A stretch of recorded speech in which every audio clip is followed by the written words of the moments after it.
you have a delicate sensibility, click the X button in the corner, or if you're on a Mac, the red button in the left corner.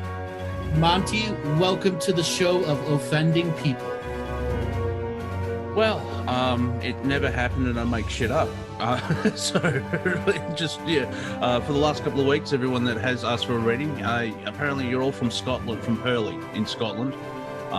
You all live the same lives. It's very metaphysical, because we're all one. And I can't read the Akashic Records. I didn't even have a card. Meow.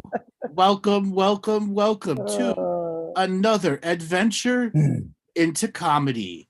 We are joined by my intrepid comedical co-host, Monty Dean. Allegedly. We are also joined by the infamous paranormal writer, Bruce MacDonald. As he waves his little Hi, guys.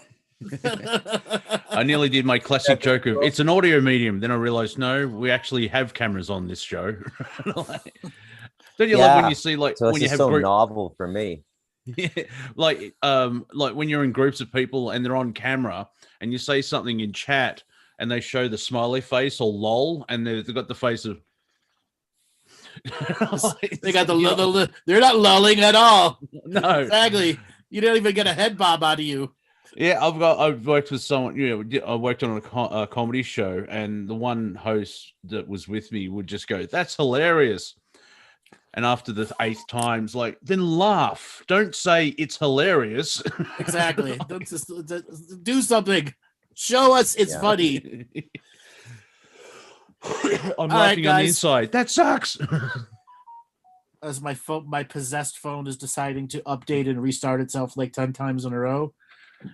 Well, the power of phone compels you to shut the fuck up. Let's update right now because we know you're using your phone for an important thing. Right. So get this, good old Microsoft has had to put 10 updates out in the last 72 hours because of an email hack. And for all us Mac or Linux users, we're going, ha ha, ha ha, ha ha. Yep, as a Mac user, I would get a lot of grief for you use Mac. I'm a PC. It's okay. One question: what's a virus? Yeah, what is that thing? Yeah. And then the other thing is, when's the last time a Mac user has gone and started up a Windows computer? I did that the other day, and it took 8 minutes for it to start up. 8 minutes, and this is a new computer. Sucks. Right. Did you feed the guinea pig and bless the right gods? See, that's yes. I said, may the power of Microsoft compel you to work. In mighty Bill, we praise. Yes, I will vaccinate you, computer, please. Yeah, there's your connection right there. Yeah, why can't Windows vaccinate its computers? Yeah. But they want to vaccinate us. Exactly. Why would we trust somebody who can't get rid of a virus on a computer for vaccination czar? Yeah. And why is he becoming a farmer? It's just, it just for conspiracy theorists, Bill Gates just makes it so easy. He's a good businessman, not a good person, good businessman. But he doesn't know how to code. He doesn't know how to stop viruses. He hasn't got a medical degree. He's not a farmer. He just has a lot of money. He's like a very crap version of Iron Man and Bruce Wayne. Yeah. Oh, come on. You're sullying superhero name by more like he's Space Taxi and one of those other Justice League nobodies. Well, exactly. He's no Lex Luthor. Definitely, he's no Lex Luthor.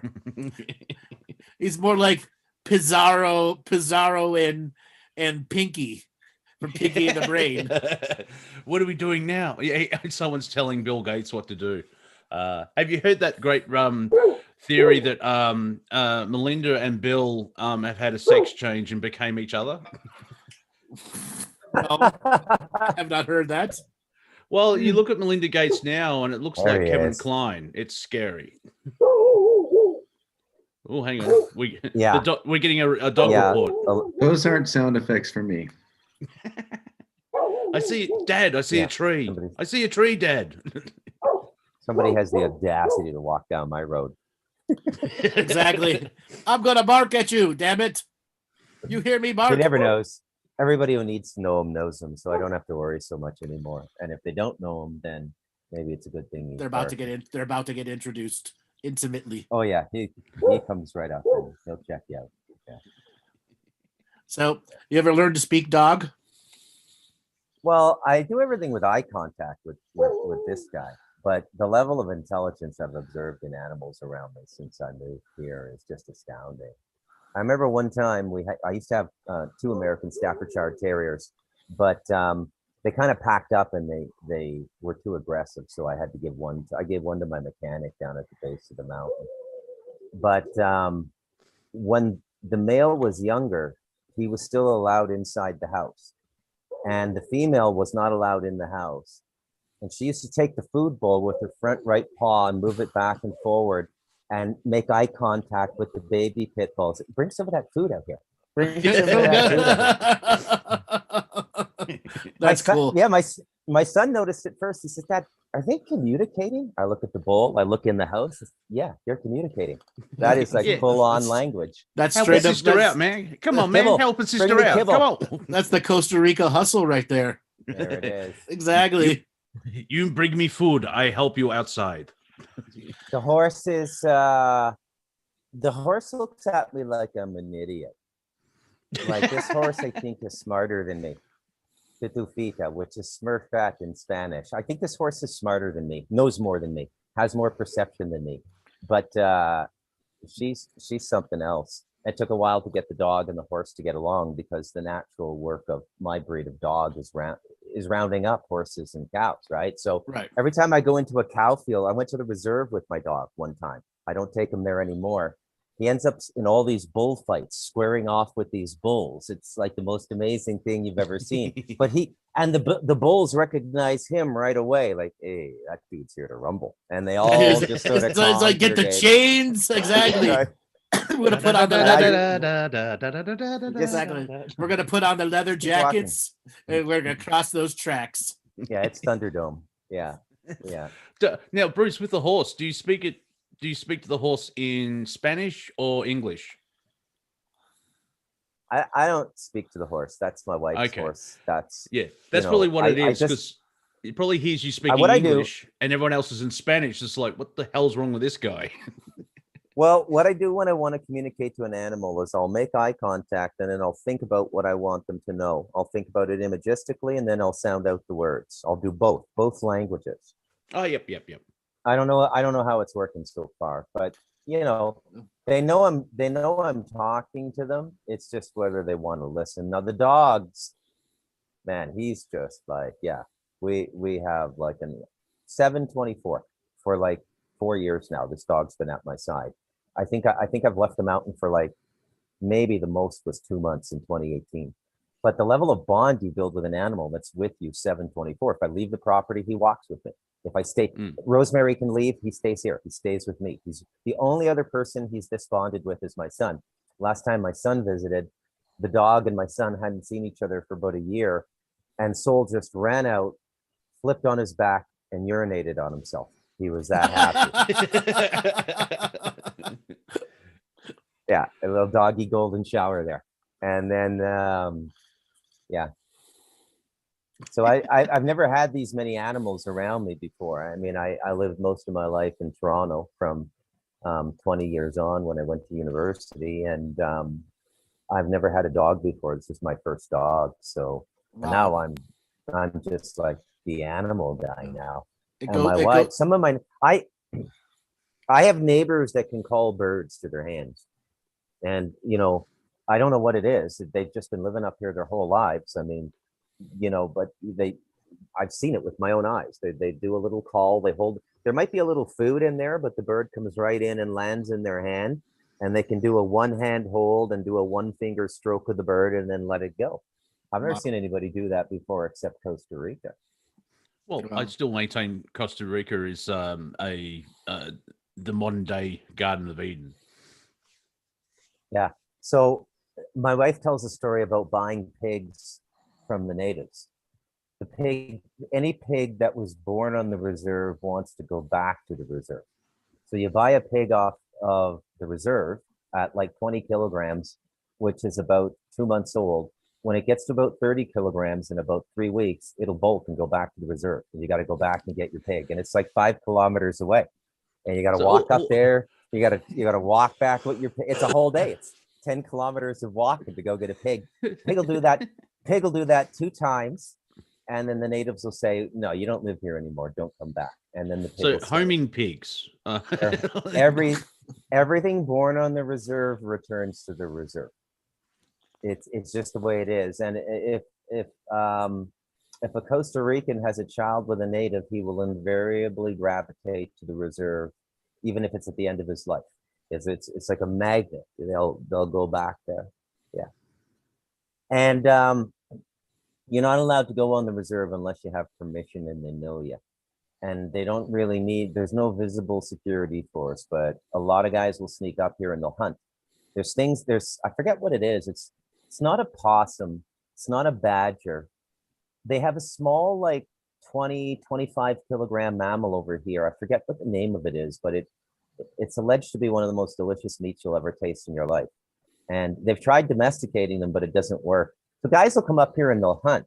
And what happens is they'll go on the reserve land, they'll get home, and their whole family will get the runs for like 3 days. They'll get the shits. This is very, very well known. Very well known. The curse of the cable car shits. There you go. Yeah, you'll get the shits. And so, yeah, that's the reserve up there. I don't go up there unless I have business or unless I'm asked to go up and visit. There's a great Australian slang of cracking the shits, which is you're angry. I don't know where it came. Oh, he cracked the shits. It's like he seems to be upset. But if you think visually, it's like crack. Well,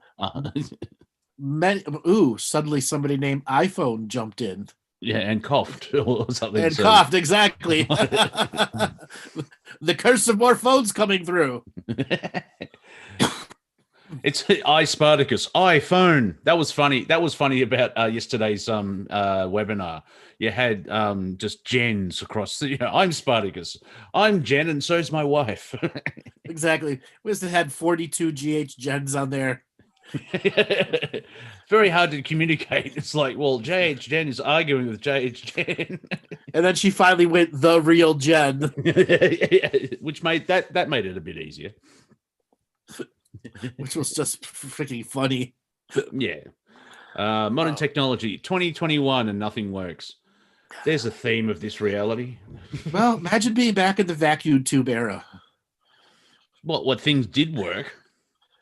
No, TVs broke down all the time back then. What are you talking about? Well, I don't know. A TV repairman was actually needed. That was a thing. Yeah. Yeah. That was a thing back in the day. True, I grew up with a guy whose dad was a TV repairman, right? You change the tubes and stuff like that. But that was a thing back in the 70s. What about the crystal radios 100 years ago? They didn't really break down, did they? Spicoli?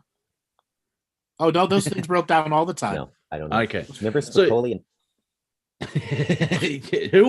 Didn't he order a pizza in class? My dad, when they crashed the car, don't worry about it. My dad's a TV repairman. He can fix it. He can fix it, exactly. He can fix it. Being a musician, I know that tubes have a better sound because they've got more warmth, but now technology is able to replicate that. And so everyone's gone to microchip and solid state and amp modeling. So it's fascinating. It's like vinyl and CD are both good. They just have different properties, if that makes sense. Yeah, different listening qualities. Mm-hmm. So this is dating me a little bit. Who remembers having to be the antenna bitch? Well, yes, I'd like to point out, you know how like you wear a rabbit ears hat. Yes, tinfoil hat. You know, go, you're wearing a tinfoil hat because you're a conspiracy theorist because it blocks the signal. No, I've used an antenna. That foil amplifies the the frequency. Right. So when my dad was watching the Cleveland Browns game, this was back in the early 70s. So I must have been 4 years old. So I was 78-ish. I remember being the antenna bitch. And for some reason, our antenna on that TV broke, and there were 5 or 6 coat hangers coming out, making this weird shape. Yep. Perfect. Don't move. And you're like this. Exactly. And I'm stuck there for the kickoff. Stop moving. I'm not moving. Don't you move or you'll be grounded till you're a teenager. Okay, Dad. Exactly. As they're watching the Cleveland Browns, play their sports game or whatever. Yeah, sports ball. Yeah. It's fascinating now. Like my mum and her partner, they have pay TV, cable. Well, it's not cable. They have a satellite dish. And the weather's the only problem with it, because if there's enough electromagnetic interference, they lose signal. And it brings, if there's a flat Earth, what the hell is the dish pointing at if it's not a satellite? Well, don't talk to flat earthers about Dish TV then. No.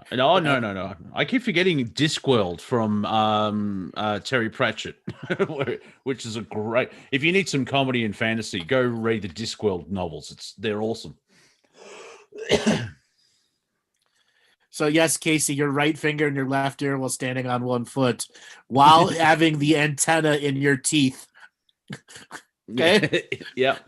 That's the type of antenna twister you would do to get it just right. And the 20th century advancement of fixing something was to hit it. Yes, I would tap it. If it didn't work, if it didn't get it, all right, tap it on its left side, not so hard. Tap it on the top hard. Yes. That's actually a joke in one of the Doctor Who's. Tom Baker, the fourth Doctor, the one with the scarf. He's in E-space, a different universe or something like that, and it's like he's trying to get a computer to work. Hang on, here's something I picked up from 20th century Earth. Bang, and it just works. Yep.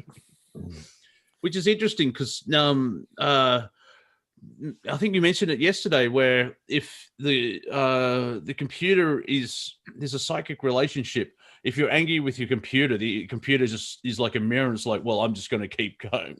I mean, I jokingly say, "Oh, my computer's not working. Are you talking nicely to it?" Because there seems to be. You build up a negative frequency to your devices, and you create your own poltergeists that attack you back through self-created gremlins.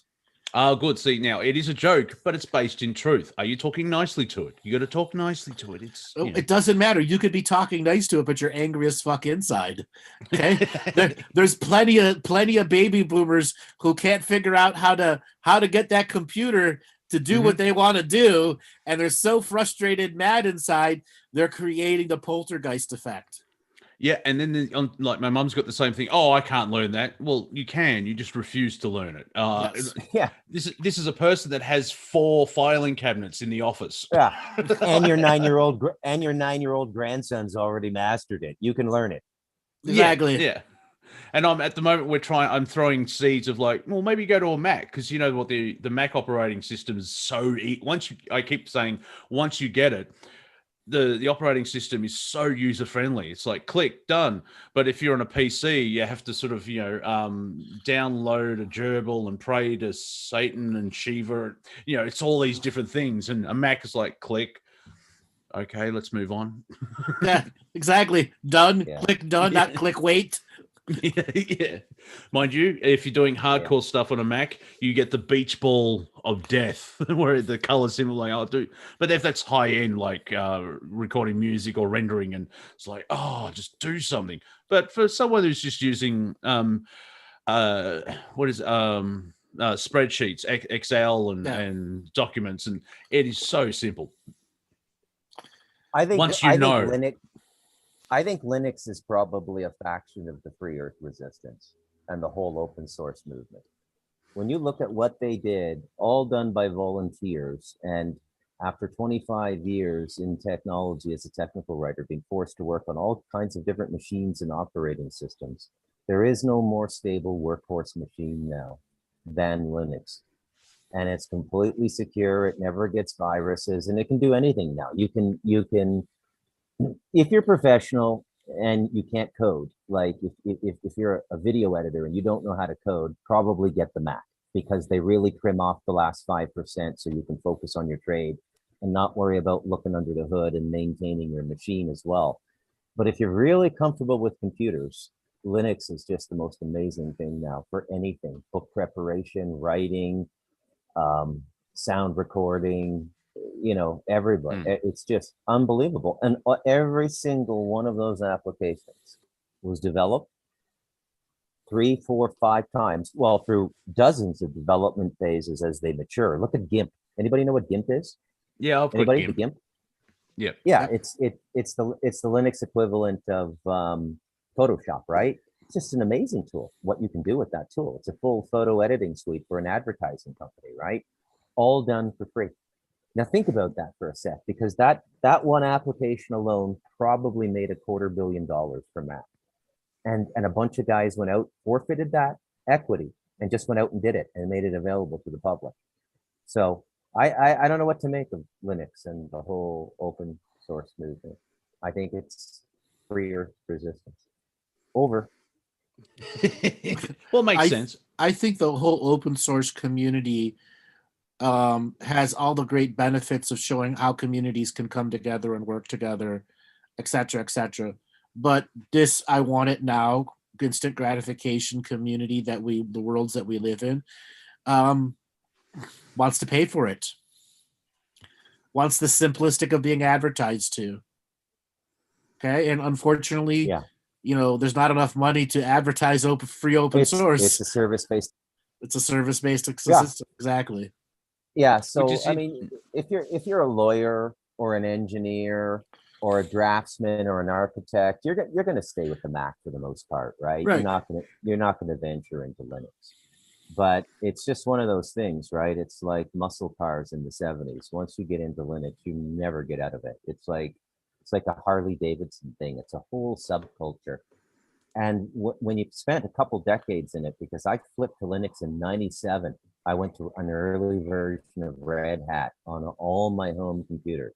Then I went to Mandrake, and then I went to Ubuntu for a while. I went to Debian, straight up Debian for a while, then Ubuntu, and now it's just Linux Mint is like the best thing out there. It's just unbelievably stable. Every application is coded for Linux now. Everybody turns over their source code, Zoom, Skype, and you can do a compile on Linux. It's amazing. Yeah. Well, may the power of computers compel you. Just waiting for that pole flip or EMP, and they're all fucked. So that technical too. It won't matter what operating system you have, you're still fucked. See that the pole flip pops up occasionally, where even the magnetic pole flip, that will stuff every electronic thing on the planet, won't it? Yeah. If there's a magnetic pole flip, there's a crustal pole flip. Oh, okay. They're one and the same. I've been really accustomed to being without power. It happens about 5 or 6 times a month up here. Usually it's done. You'll be fine. Yeah, usually it just flickers and comes right back. But sometimes it can be out for 2 or 3 hours, and you just sort of get used to it, right? I could easily set up a backup battery system. I just haven't gotten around to that yet. So, but I should. But it's nice. And you just light some candles, and it's just really nice. So, if there were an electromagnetic EMP wave, what would it do to your devices? Well, it would fry them all. Everything would be done here, but it would be very easy to just go forward. I mean, we didn't have electricity up here until 2014. So everybody who my father-in-law came here in 1947. So, do the math. I mean, the majority of their lives up here was without electricity, right? So, they used to burn oil lamps. I mean, everything they did up here, like they could make pig fat candles, or, candles out of certain fruits and oils and stuff like that. Just anything to keep a flame going, because it was something that you needed, because, you only lose, you'll lose internet, TV, and your phone. Yeah. And then all the power boxes on the poles will blow up too. That's the big problem. Yeah, but I mean, you could still survive by lighting a fire, which we talked about on the roundtable last night. I like freaking people out by saying, do you know how to start a fire without any technology? And it's telling to see, like, I don't want people to try and do it. Just knowing the idea shows that you're an advanced human. And I'll accept rubbing two sticks together. It's like, yeah, fair enough. That you get a C+ effort. Because there is a certain way of starting a fire with two sticks. You got to do it properly. Have you ever done it? No, I did it. but I did it in Cub Scouts and No. Boy Scouts and Indian Guides. Yeah. Well, yeah. The I whole, think I the whole must twisting have. thing. Yeah. So I know how to start a fire. Yeah. When's the last time you did it, though? That's not my point. I know the idea. See, I don't need to prove it to you. Put yourself in application. It's very different. Let me tell you something. If you ever try to start a fire with wet wood, that's when you know if you can make magic or not. Yeah, but my point is, with the way that society is, application, but no one knows the actual idea of it first. So what about them? That's what I'm talking about. Right. Once the MP hits, then of course we'll shift into we actually have to do it now. Exactly. Neil deGrasse Tyson, Andrew, who could start a fire faster? Me. All right. For all of you out there, here's a little hint. The best personal home fire starter you can get is a cotton ball and Vaseline. You just need one spark and poof, one little bit of flame, and that Vaseline and cotton ball will go for 8 to 10 minutes. Even if you've got wet twigs, you will start a fire. Yeah. Well, you've got like 3 acres to play around with fire, and I've seen you actually build a fire. Oh, this is just a small fire. It's like, that's the size of a V-dub.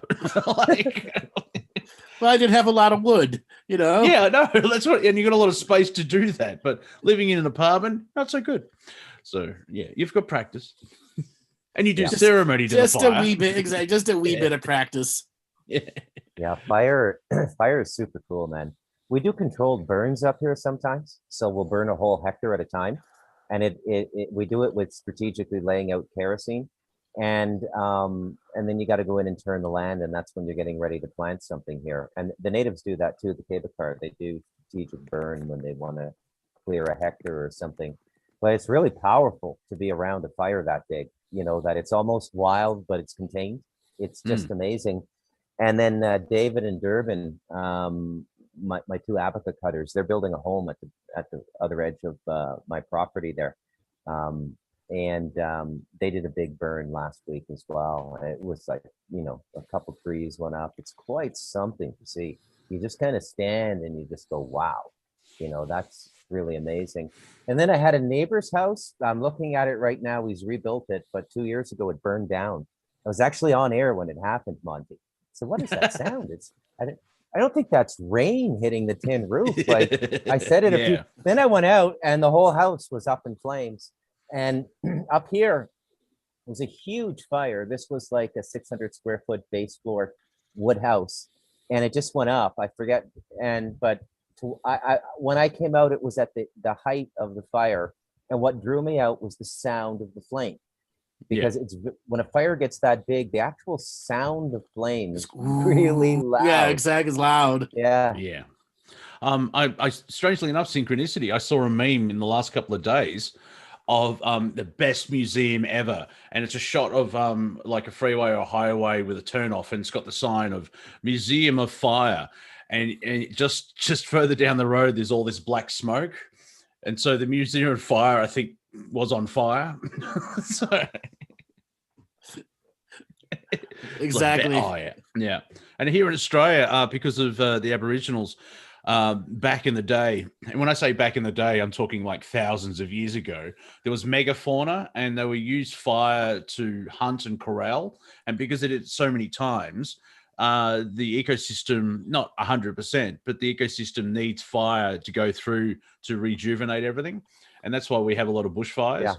And I was on the Unfuckers chat at the start of the week saying Melbourne's had its mildest summer in 19 years. Oh, you must have loved that. No, I'm Australian. We need to have heat waves so I can sweat it out. How plants need to have fire to germinate. That's how Australians survive. We have peak heat for about a week, and then we can go about our lives. I haven't had that purge yet. It's like, we're back in the winter again. Yeah. Well, this sucks.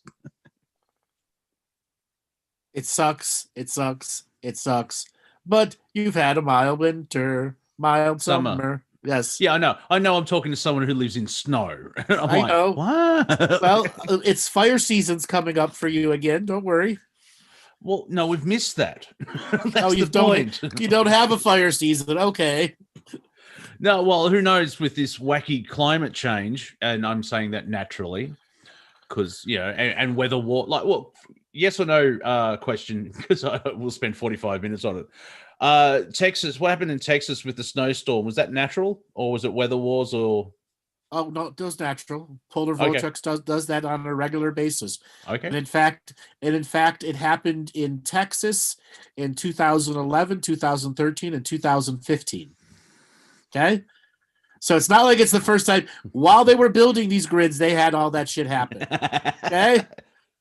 Okay. Yeah, slight problem. Whenever there's the El Nino, not low Nino, whatever is the opposite of El Nino, you have polar vortexes that come down low. Yeah, I'm stuck in that media, the global narrative, where apparently history started in 2016. And even now, that's the fun part of ignoring it, where like, hang on, it's 2021. I think maybe I'm still stuck in 2015, but part of my memory still thinks it's 1989, because people say, what's your closest target? Oh, Eastland. And I live in, I'm in Ballarat, which is 100 kilometers away, where you grow up. You grow up and you've got your local landmarks. I've moved out of Ringwood 30 years ago, and I instantly go, oh, it's there. No, wait a minute. I'm nowhere near it. I'm nowhere near that. Exactly.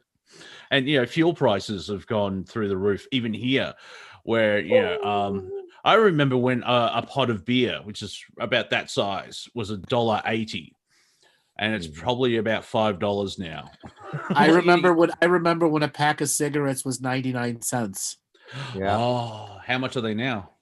$11. Yeah. I know people like, I'm quitting smoking when packets get to $5.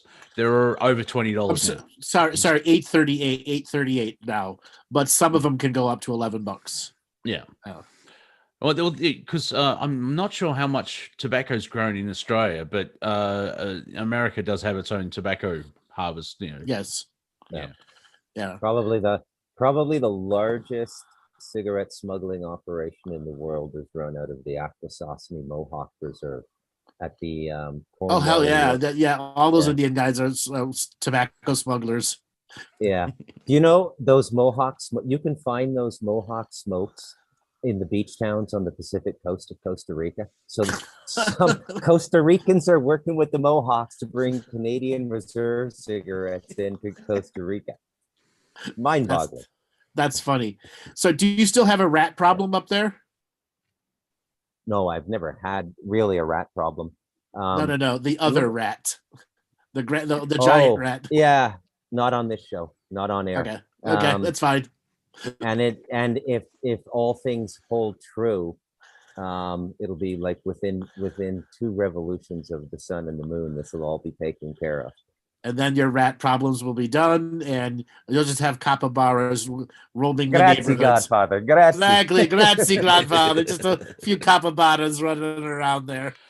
I'm with you, audience. I have no idea what they're talking about. It's all white man code.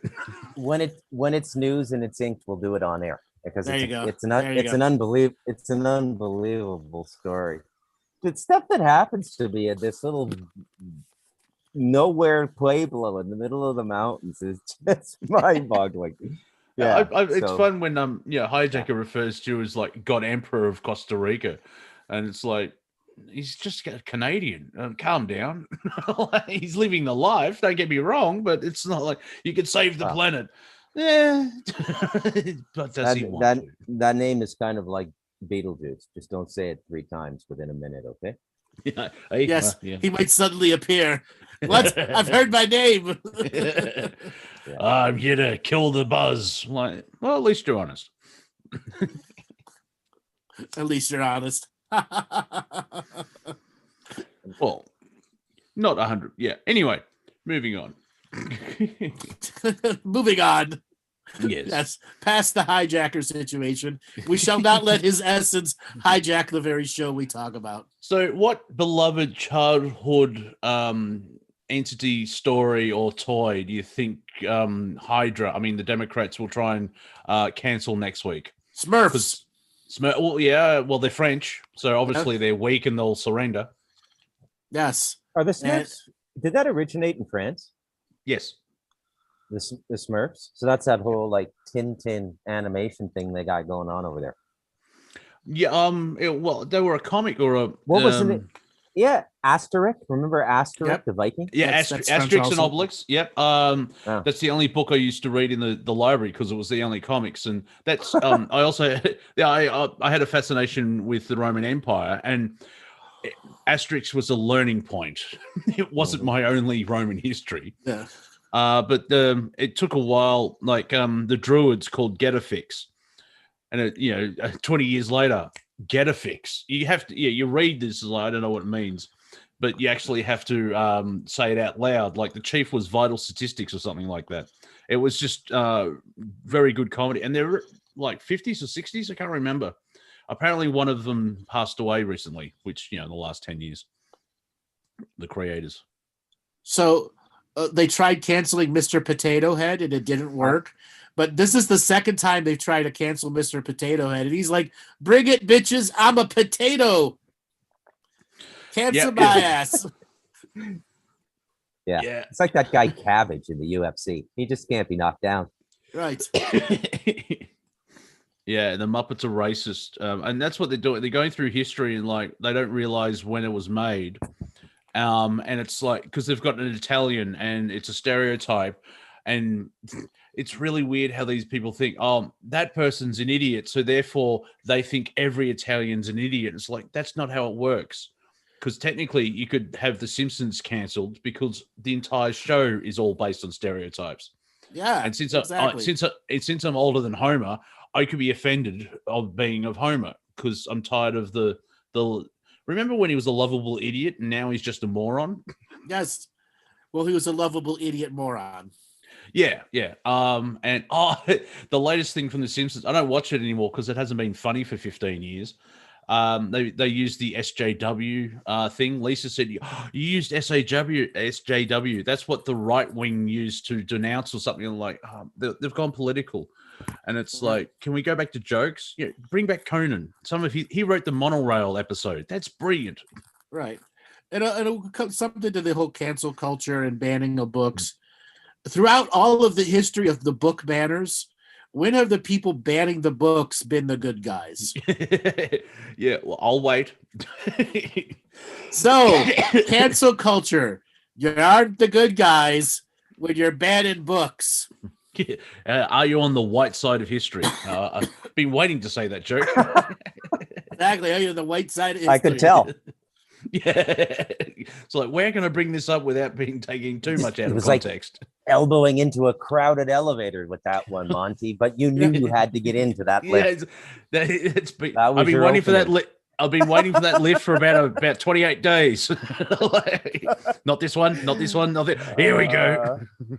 Yeah. I would thank Meg for this one. I like Pokemon, but I can't see it going down for animal slavery. Yes, it could. Yeah. It just takes one drunk cancel culture guy to do it. And another thing. That's the ridiculous of it. As on eBay, they've actually canceling people trying to sell the Dr. Seuss books that have been banned or removed, but you can still buy Mein Kampf on eBay. I know nothing about this. Educate me. What could Dr. Seuss, what could Green Eggs and Ham have possibly done to offend it's racist. people? Apparently it's racist.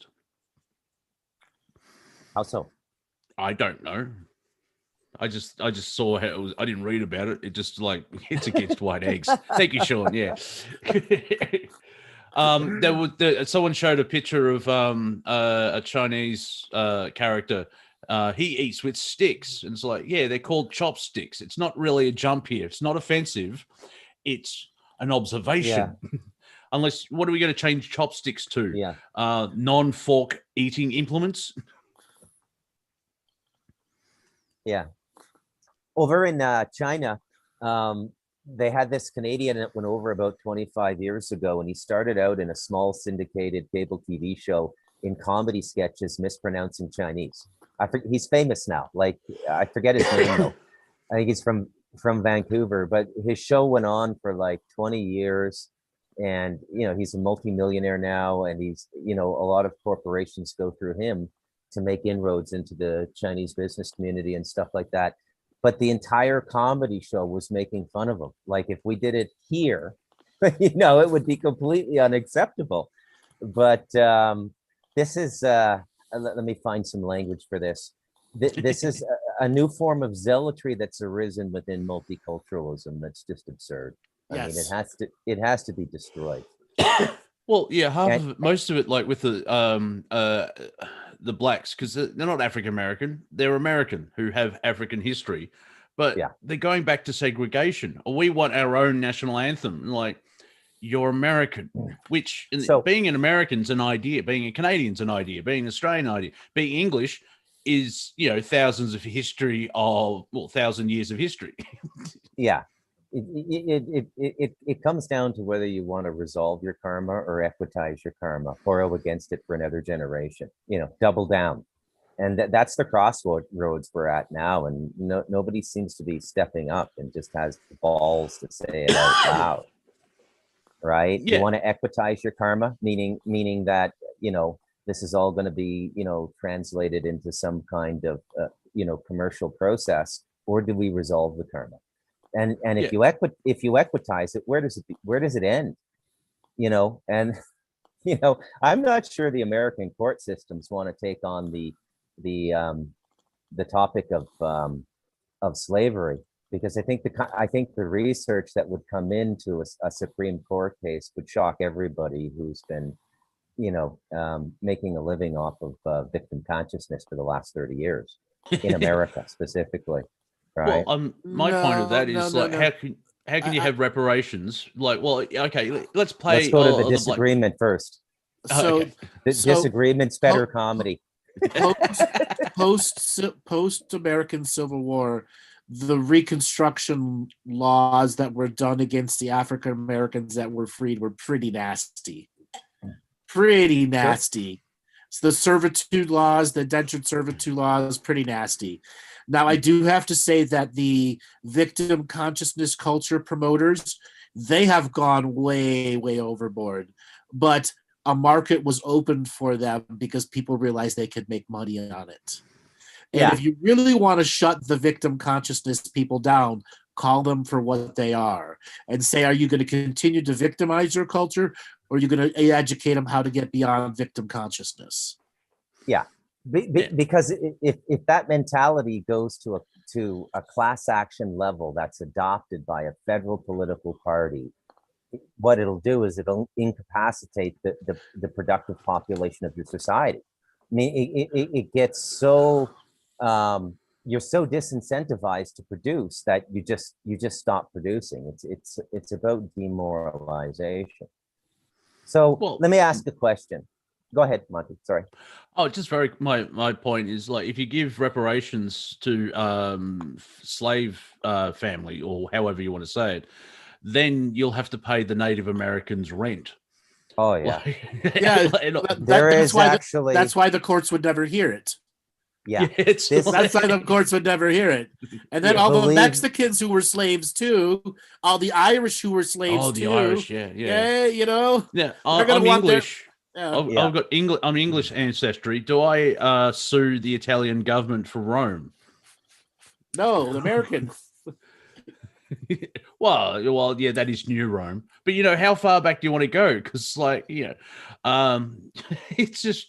I mean, Egyptians are technically Africans as well, people. So, you know, But yeah, even like, I mean, I've seen people complaining about slavery attacking Irish people, and the Irish are like, you do know that we were treated like crap for 800 years. Like, Yeah. Well, let me tell you something. Well, yeah, My people, the Greeks, have been enslaved for 1,100 years. We beat you all, bitches. Hey, the Greeks are always first. I don't, they came before Rome. Yeah. Okay. Yeah.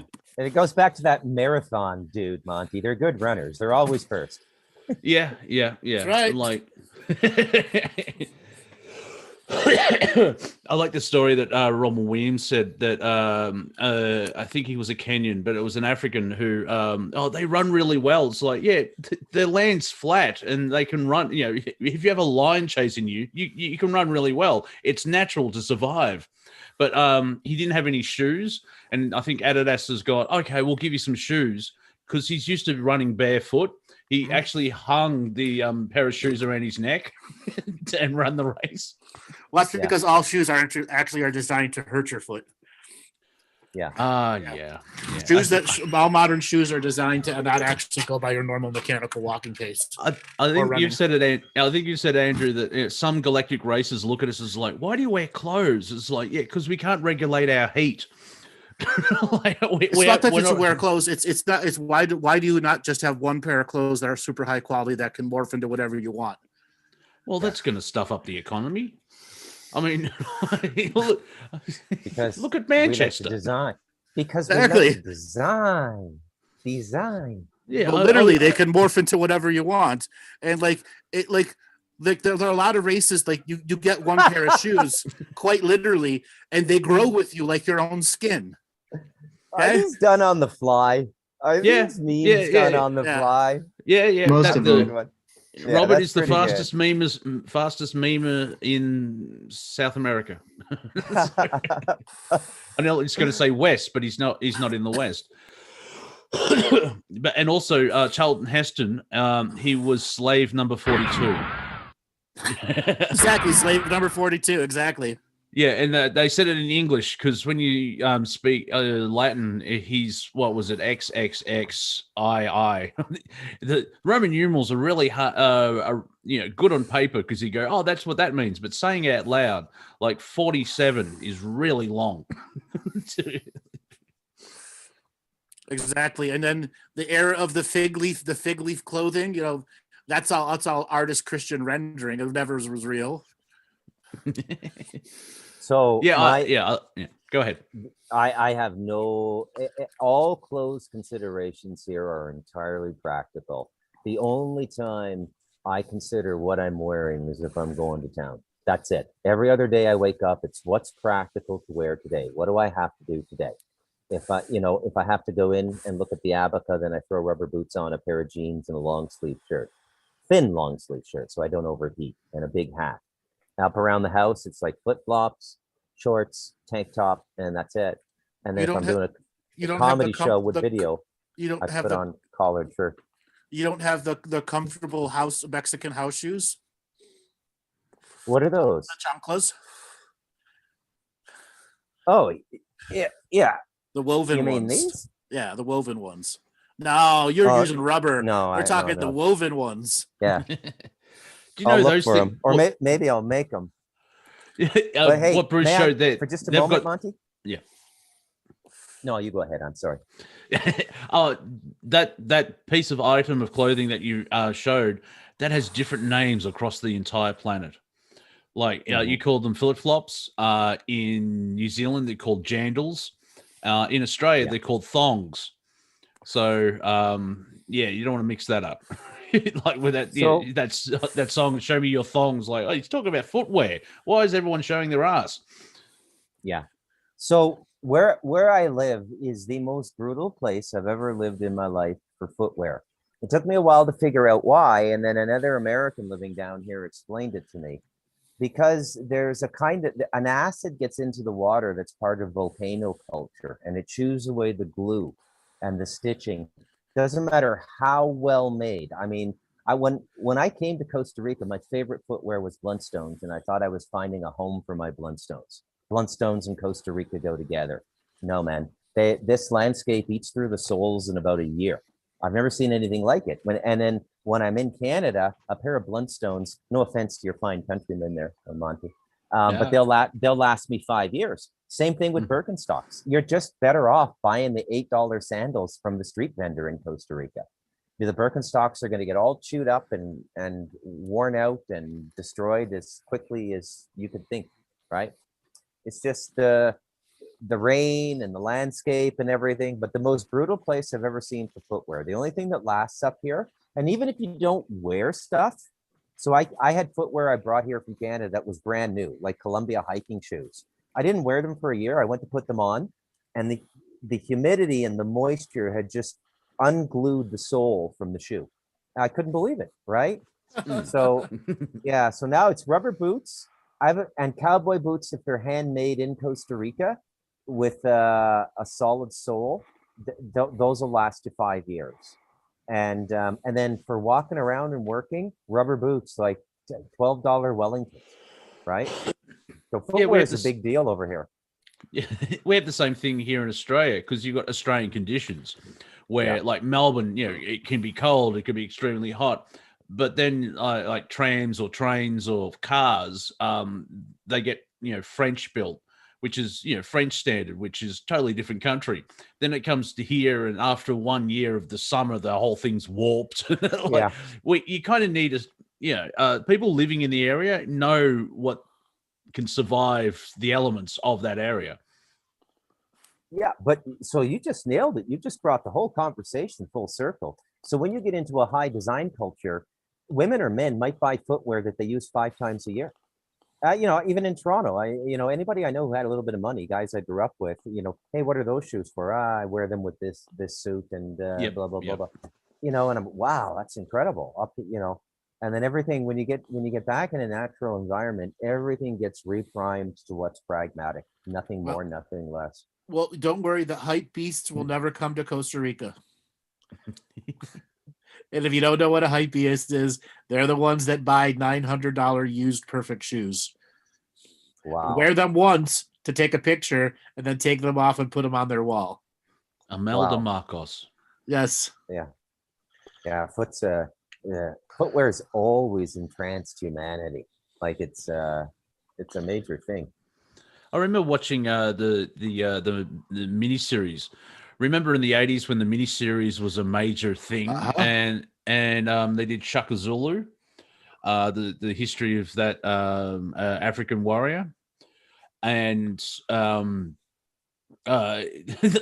like they showed how he changed warfare because he didn't understand where we're having a battle with this neighboring tribe or different people.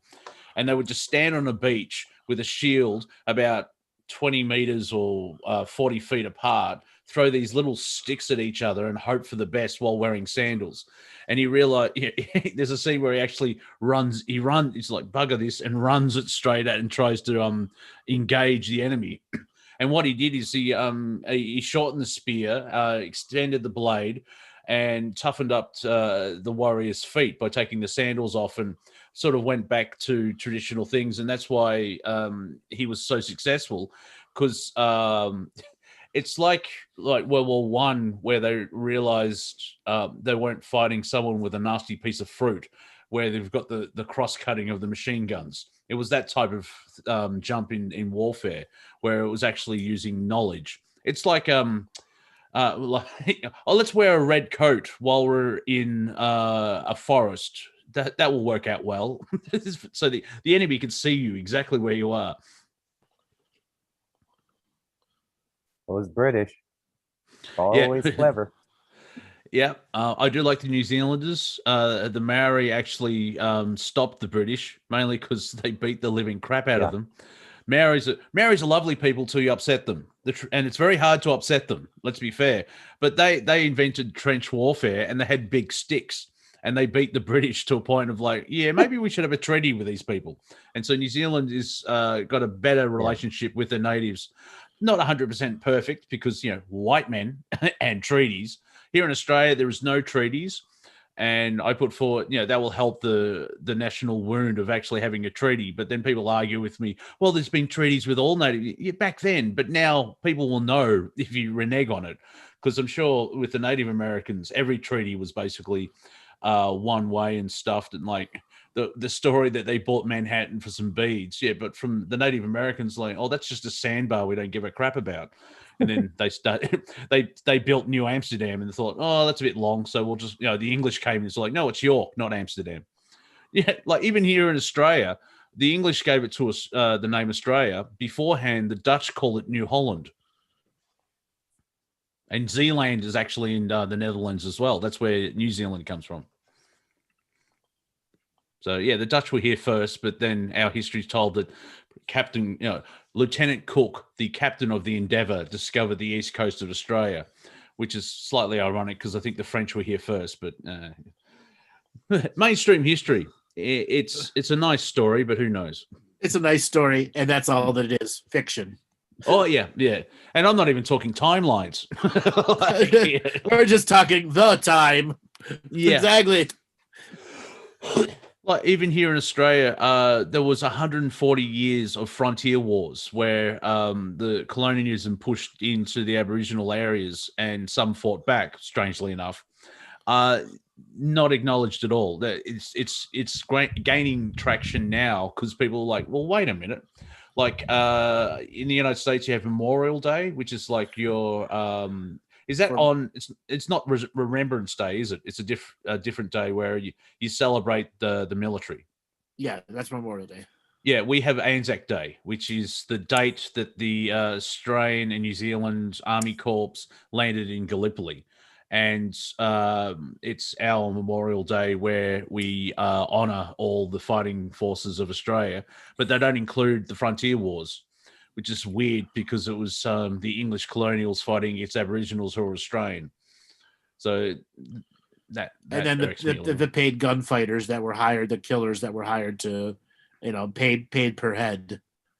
Yeah. You would know what happened about in Tasmania, where they just formed a line and just walked up, and the British arrogance. Oh, we wiped them all out. It's like, no, some of them got on boats and left. They're not dumb. Exactly, they're not dumb. So, and that's the fun part of history, where apparently we're the smartest people alive, and it's like, no, like, Archangel Gabriel will come down. It's like, if we were renting, we wouldn't get the bond back. I'll put it that way. Exactly. If we were renting, you're not getting your security deposit back. You fucked this up a little too much. Yeah, the Great Barrier Reef. What have you done to this water feature just off Queensland? What the hell, man? Exactly. All right, so we're at a point, guys. Let's delve into some of the more juicy, comical subjects that we've got. Monty, I know you got a list that you wanted to dip into there. Well, Kids in Cages has changed its name now because when it was Obama, it was I can't remember. Someone actually, basically, when Trump did it, it was evil, but now the overflow stations under Biden, and they're exactly the same. So you've got that. Someone pointed this out, and this freaked me out as well. It's like, do you know fire trucks are actually water trucks? Whoa. What a concept. Yeah, I know. Freedom fighter, firefighter. What's a freedom fighter? They fight freedom. Concentration camps. I've only got a list, but what's happening with the state? What's the state of the Union? Because people are wondering where Biden. Do you think Biden can talk for longer than 7 minutes? Oh, they'll coke him up. Don't worry. They'll get a better clone. They'll coke him up. Don't worry. His wife will be booby shotting him in the corner. Mainline it into a vein. Exactly. He'll be fine. He'll be dead afterwards, but he'll be fine. Don't worry. Get the cocaine clone out. There we go. Exactly. I'm gonna coke him up and put a bunch of horrors on the back behind the screen. He'll be fine. Oh, okay. So he'll just do that tennis thing where he's just reading the prompter. Right. Teleprompting, yeah. Exactly. Yeah. I suppose now what's being said, that will be farcical. So thank you, Sean. There is a puppet hole in his ass, yes. Yeah, it's strange that it's only been 6 weeks and he's calling for unity, but you lost 11,000 jobs on the first day. They're bombing Syria. They're getting rid of Dr. Zeus and Mr. Potato Head, and everything. It's strange thing for unity. Well, I did say it was going to be an absolute disaster of a presidency for him. Okay, and if Trump won, it was going to be even worse for him. Let's be honest. He didn't save the world. And they were going to expect the arrests after his election, and no arrests were going to come. Oh, no. Well, that's the thing. Like Trump's CPAC speech, where it's like the whole when you're thinking they're kicking the can down the road, and it's like I felt that where it's like, oh, he's starting again. So in a way, we've gone back to 2015, 2016, right? And you'll just go have another 4 years, and I'm like, I've done this. We need to fire the Inner Earth writers because they suck. Did they get them from like Lucasfilm? What's going on? It's just really bad. And they're going to start another, instead of Q, it's going to be R. And instead of 17, it's going to be 18. Okay. Yeah. Well, what's the latest, like, because I keep getting asked this from people, and I'm like, I don't know. I just know the person who knows the Akashic Records. I can't read them yet. What's an Inner Earth report you want to give? Because I know, like, we're in season 4 now, and quite frankly, it sucks. Are we still Are we still in the previously on, and we're still going through season 3? Well, as we've told before, the Lizard CFO and COO were replaced. Now we still have a Lizard, CEO, COO. The Lizard, there's still a Lizard accountant in place, the treasurer. Okay. Now that guy is definitely having some issues going on. He's got to show his double cooked, triple and quadruple cooked books. They're looking for where the loosh has gone. Okay. And there's a lot of lizards in the corner going, oh, we didn't touch it. Nah, man, no idea where it is. Yeah. Okay, and there's some Pablo Escobar lizard in the corner going, wasn't me. Okay, I just have a small importing business. Yeah, I got a small exporting business to Alpha Centauri. Really, I am an honest legitimate businessman here. Exactly. So we've got Narcos Galaxy going on, Galactic Narcos going on here. Now, the particular CFO situation, they're not going to remove him because there's a particular quantum code to the way they do their bookings. And until they get the actual full cipher and everything, his job's pretty much secure. Because in all reality, when you're running a black market farm like this, you can't have real books. No. Okay? You can't have real books. You don't want to be ordered by the prime creators. Like, what the hell? Exactly. The whole surface world's running this fiat economy. Well, as above, so below. As so below is above. They have got their own version of fiat loosh. Okay? This loosh is real because we have faith in it. Exactly.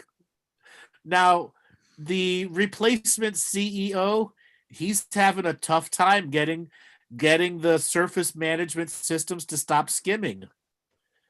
Okay, they're doing all of those oligarchs skimming off the top. They're putting their loosh baths together, and it really right now he's having a tough time of implementing his authority.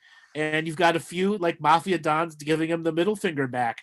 And is he going to replace management? Well, right now, he really can't. Now, the COO. Now we have a different situation here. We've got Elon Musk, with his space penis blowing up on stage. We've got Chinese and Omanis landing on Mars. Okay. Oman. Okay. Yeah. And United Arab Emirates are landing on Mars. Okay. Yeah. So we've got some definitely management issues going on there. just a little. Yeah. And those management issues are starting to play out in ways that the Hollow Earth controllers don't really like. The board members are rattling the cages of the management system. Well, that's sort of what I'm seeing now. I'm probably wrong, but at the moment, this is what I'm seeing, where they're allowing the New World Order to go ahead to expose themselves, so they can sort of do a clean house, and because in a way, the narrative's got to control basically, and by having the bad management expose themselves, you can wipe that out, and from the perception of humanity, we got rid of the bad guys, and there's back to an element of control, if that makes sense. Yeah. Yep. Now, ultimately, what's going to go on next? Who the fuck knows? Who the fuck really knows? Yeah. I can't. Right now, when I look at this energy, it's so skewed, misrepresented, giant train wreck about to happen. But there are some clear lines that at some point the board of directors is going to give an edict and say, fix these 5 things, or we're going to shuffle management on the surface. And they'll replace the CEO, CFO, COO, and surface management at the same time. So it's an element of, like, one way I've looked at it is it's natural chaos compared to controlled chaos. It's leaning towards where, like, things have got they aren't controlling the chaos, and they want things fixed so it can stay in their parameters. There's too much possibilities happening. I will call it more co-creative chaos. Yeah. Okay. Yeah. Well, yeah, that works. Yeah. Okay. Is it free range chaos? Yeah. We could apply free range organic chaos here. Yeah. That's what I mean. It's leaning towards that. Losing it's not controlled chaos where we know this system and everyone's fighting in the sandbox, but the sandbox broke on its side and the sand's spilling out a little bit, and people are walking away and going to the jungle gym and all that type of stuff. That's sort of how I'm seeing it, where they want to rein it in to stay in their parameters so they can control the chaos. Yeah, but every time they try to control the chaos, it's not responding the way they want, which is creating more of this other type of chaos that they don't want. Yep, and the Prime Creator is giggling, and that's kind of why we don't know what's going on. Even the Prime Creator is like, I'm not going to look forward. I'm just going to watch this. This is awesome. Eating popcorn. Exactly. Eating popcorn, chewing on some chicken wings every now and then. Okay. Now, I want to... The Hollow Earth culture itself, they know that this farm is being run wrong. They know that the board is wrong, and there are good guys down there. Well, yeah, as above, so below. There has to be not a resist. Yeah, I'm sure there's an element of resistance, but in a way, there's us just sharing information. That if it's a complete mirror image, not all of them are 100% evil, because we would be living in a completely different world. Right. Like, they've got total control over the planet, and yet we can still talk on the internet, and like, yeah. So I liken it to like the old Western towns where you've got a corrupt sheriff in town, but he still keeps the law. He may be corrupt as fuck. He may be do all these bad land deals, but there's virtually no crime. Okay. Mm-hmm. And everything runs right. So you got to give the guy credit. Everything runs right. Yeah, again, he's doing bad land deals. He's taking advantage of people, but there's no crime. There's not random people coming into the town and killing people. There's, again, that something is working right. Now we're beginning to see the good guys who want the royal sheriff to come in town, or the United States Marshal to come in and take care of the corrupt sheriff. But the big fear is, what happens if you take the sheriff out? Does the crime come back? Yeah, there's a power vacuum.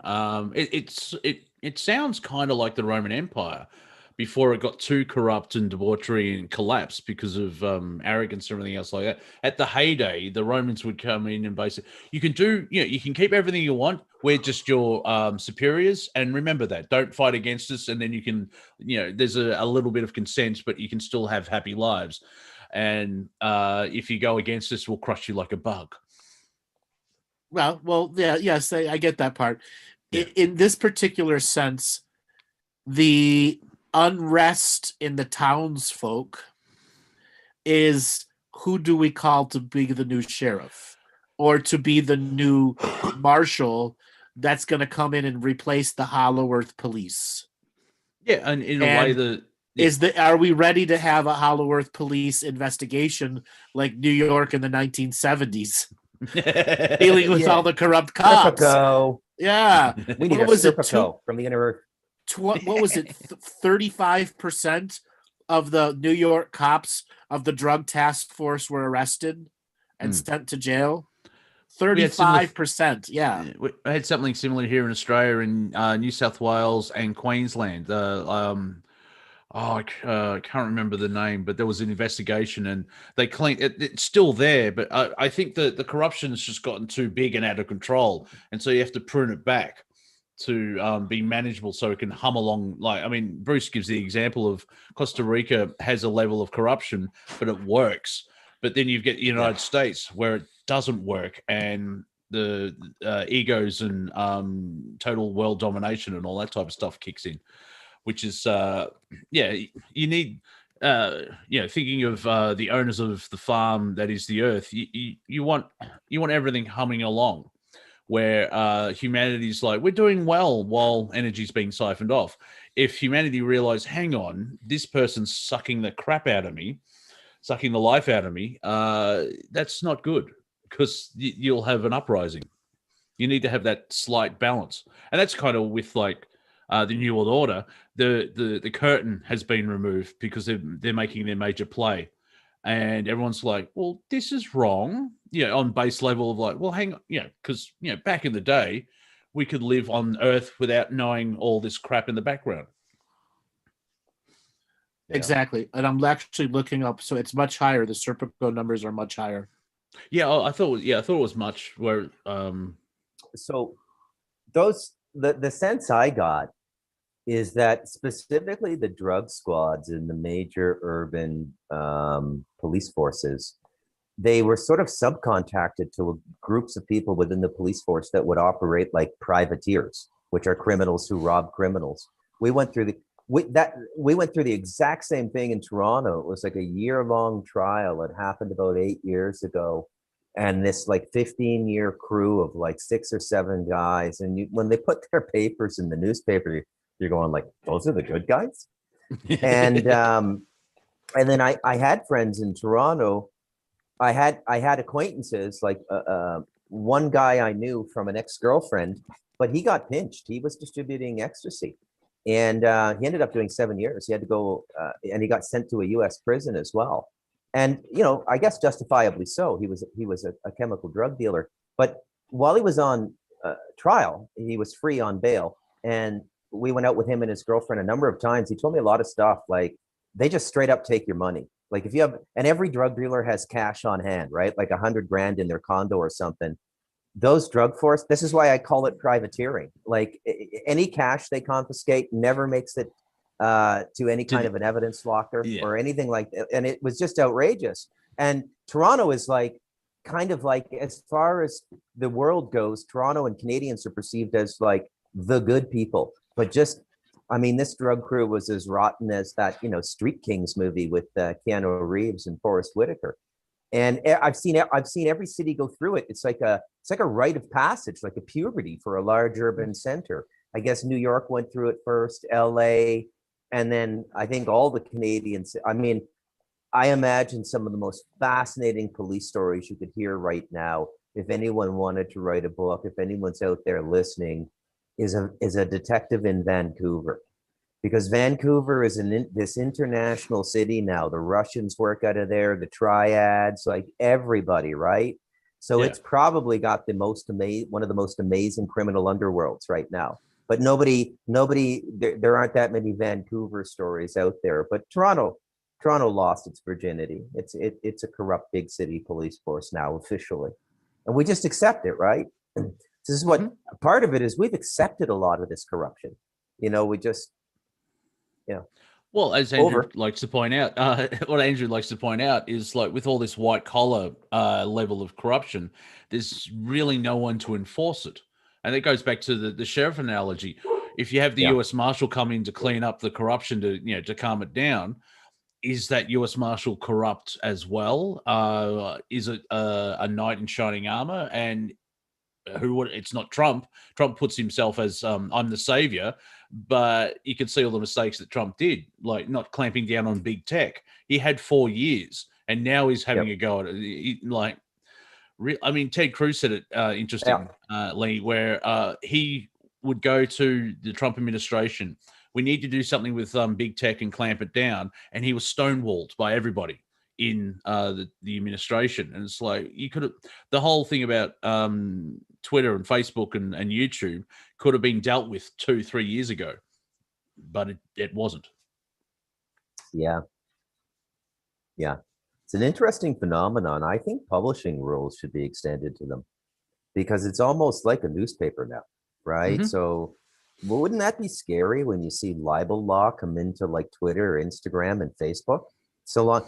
Okay, well, we're going to do away with the government censorship, but so-and-so in Seattle has filed $100,000 libel lawsuit against you. And that hasn't really started yet, right? I shouldn't give people ideas, but no, well, that's the thing. Are you people? There's a whole field of enterprise there suing people for libel. Well, I mean, watching a lot of Marvel and DC, I realized if I lived in a superhero world, I would either start a construction company and insurance company, because every time there's a fight, there's mass destruction. It's like if you live in Metropolis with Superman, construction and insurance, you'll make a killing because I mean, it looks great on paper, but maybe I just think about it too much. It's like, well, that building's gone, oh, that car's gone. Especially if the Hulk gets in on it. Oh yeah. The Hulk is he makes a mess. Makes it very mess. I'm trying your Angels of Shield. Yes. I've watched 2 episodes. Like I think I started because the download site only begins at episode 12 of season 2, so I'm starting there. But it's interesting enough. Yeah. Well, I'm afraid to get addicted though. Yeah, the first 5 seasons are actually linked to the MCU movies, and so it's just like it adds to it, and whatever happens in the movies, there's small ramifications in the thing, and but it's written where you don't really need to watch this TV show to understand the movies. It's an add-on. It's like Star Wars with the EU. It's like Rogue One. Rogue One is the idea of, it's a paragraph from the very first Star Wars movie in the opening crawl. Spies found these plans. Oh, I wonder what that's like. And you have a 2-hour film. And if you don't like the 2-hour film, never watch it again and just read the paragraph and you can continue on your day. Yeah. It's pretty good.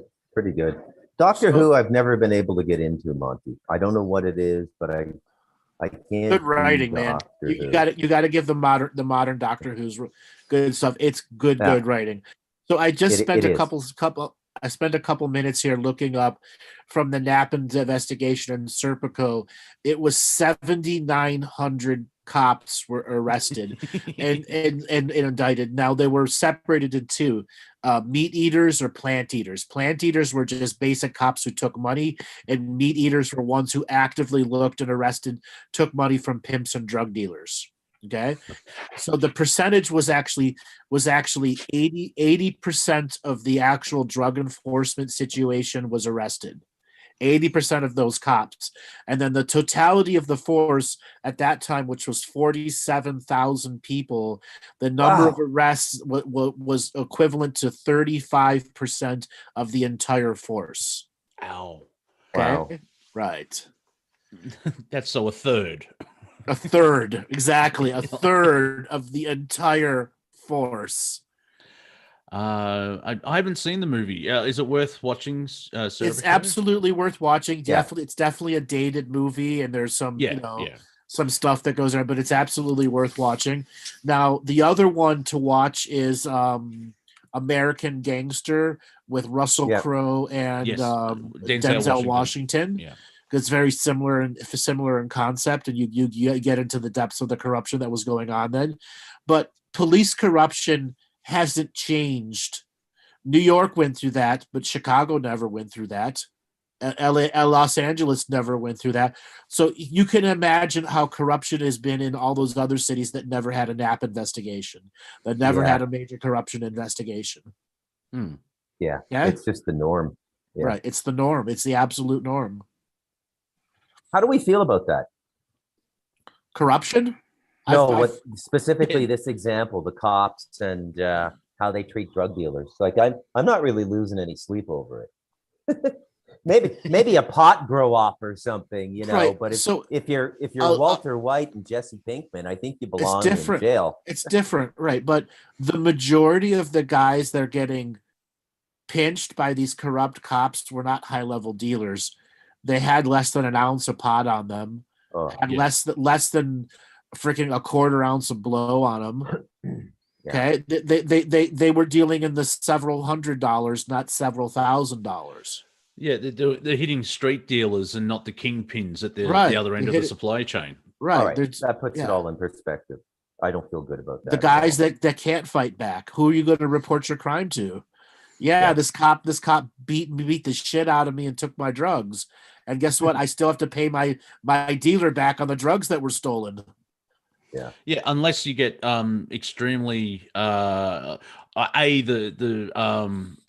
cops need someone to look like take down someone big so they look like they're doing their work, or you get like Escobar label where you become infamous and like Capone, if you sort of become uncorruptible compared to them.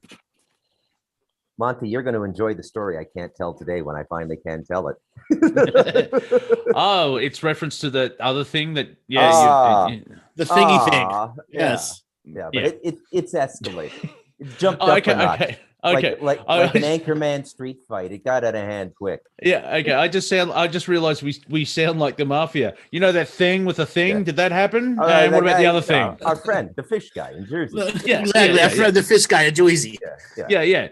So he did that thing. Yeah, I've got that thing. I think actually it's the De Niro and not Bruce Willis. Who's the comedian? Billy Crystal. Where I think it's analyze this or analyze that one. Analyze this. Where they're talking crime, but there's no information in the words. So Paulie, did he do that thing? Yeah, and then after that we'll do the other thing. Okay, you go ahead then. But you told me to do that thing. I didn't tell you to do that thing. No, this thing, not that thing. All right. What thing are you talking about? Yeah. When you said take care of them, you need to clarify. So I pushed him off the roof was wrong. Yeah. Exactly. You said take care of him. It's like, give his money back. He's a good guy. Money back. Exactly. Don't kill him. Usually when you say take care of him, it's a different thing. Yeah. Thank you, Rosa. Oopsie. My bad. Exactly. Well, it's like watching Breaking Bad, where the writing is so good. Unfortunately, it's about meth dealers, and it didn't romance meth. But I'm sure some people will think, well, that's a good idea. Yeah, and it didn't romance the creating of it either. It showed how hard it was. Yeah, and just all the, it's a good story. It's almost soap opera story where you try and do one thing, and then for 7 episodes you're paying for that mistake. Yeah, well, I think all the great writing's being done in TV now. I think it's outstripped the novels. I really do. I would say like The Sopranos, like that HBO stuff. It's like way better than anything that's won the Pulitzer in the last 10 years or so. And then you got the flip side of some shit writing out there as well, where it's like, why is this show on? Yeah. Like Batwoman is back for a second season, and the ratings have just tanked completely because it's like this is the woke PC side of things, where instead of telling a good story, they're just grandstanding and being virtual signaling. You're like, white man bad, and yet you could actually like even Doctor Who now, the new Doctor Who it's like you're lecturing the audience. And people who like it say, "Oh, but Doctor Who's like been like this for years." It's like, yeah, but when it was made in the 70s, it was a good story. Hit all that political crap, and also the producer and the scriptwriter, who were politically almost opposite, but they were good friends. They understood it. They actually put both sides of the argument into the allegory of the story, so you can see both sides. What we're getting now is no storyline, white man evil, or just the far left, and without anyone right is obviously Stalin. Yeah, and those damn Stalinists, they're everywhere. Yeah. I remember an Australian comedian. He was talking about. I think it was in somewhere near Syria or Palestine, around there, where the Leninists were fighting back and making chaos and rebels. And he went on for 45 seconds. And the joke was at the end, I'm more of a McCartney fan myself. That's good. Yeah. It's the only joke I remember of Newsopia. So, but you can make silly stuff because it's an insane world. And as Bill Hicks said, I'm glad to be here, but it's getting a bit tiring and I think we get back to the point we mentioned earlier. My children have gone astray. Shut up, you alcoholic twat. The corruption's out of hand. And that's sort of where humanity's still dealing with lockdowns and all the stuff that's happened over the last 16 months. And so, yeah, Andrew, there's like a pause happening at the moment. However, that's sort of where the chaos is, because where I'm sitting in creation, I'm waiting for something, but I'm not I'm trying to find the balance of, I think I'm stuck in the long game. Oh, something's going to happen, but the short game is like you're just spinning wheel. You're treading water. You're just spinning wheels. Good way to put it. Yeah. Are you in the long game or the short game? And so, unfortunately, the short game is the realm of the hopium. It's not all hopium, but it is the realm where the hopium it fully exists. Yeah, and I think I've had all my, as Eddie Van Halen said, sometimes. Why did you stop drinking? Well, sometimes you get a certain amount of you have your share of alcohol, and I drank mine all at once. Yes, and with Hopium, it was like, I've had my fill, and so where on round tables is like, well, drum's doing this and Q and blah blah blah. It's like, well, that's nice if it happens, but that's the thing about the whole Q thing that happened yesterday. Another date change. Oh, now it's April. I was like, I know this pattern. I did this back in 2014, where the One People's Trust is going to take over the finances, and everyone's going to get $1 million, and then no, it's next week. No, just another 2. It sounds like the government. Just another 2 weeks. Just another 2 weeks. Just another 2 weeks. Like, I want to get off this train. This ride sucks. And so that's that really short-term vision, people. That's the realm of hopium. You could have plenty of short-term visions that aren't hopium. Those are called goals. Yeah. Those are called goals. Yeah. Am I crazy here, guys? Or is there Go ahead. I will respond to that at the time you least expect and anticipate it. Yeah, see you in October. I'm very patient, like a jaguar. Am I crazy, or is there like a tremendous opportunity for innovation economy now? Like, if you can outcreate the collapse and get into some positive momentum, there's a whole new economy coming about. And I agree. I agree. Nobody's talking about that. They're giving all their intentional energy to the failed Greek drama in Washington, or the Roman soap opera, and it's just sucking energy and sucking energy and sucking energy. And just go out and do something, man. There's 1,000,001 businesses that are going to happen in the next 10 years. Consider what's going to happen to the corporate food supply or anything, and just start thinking about what you can do from a business perspective. And it's almost like a kind of a renaissance, actually. It is. It is a secret renaissance going on, and those that are in the know can do something with it. Yeah.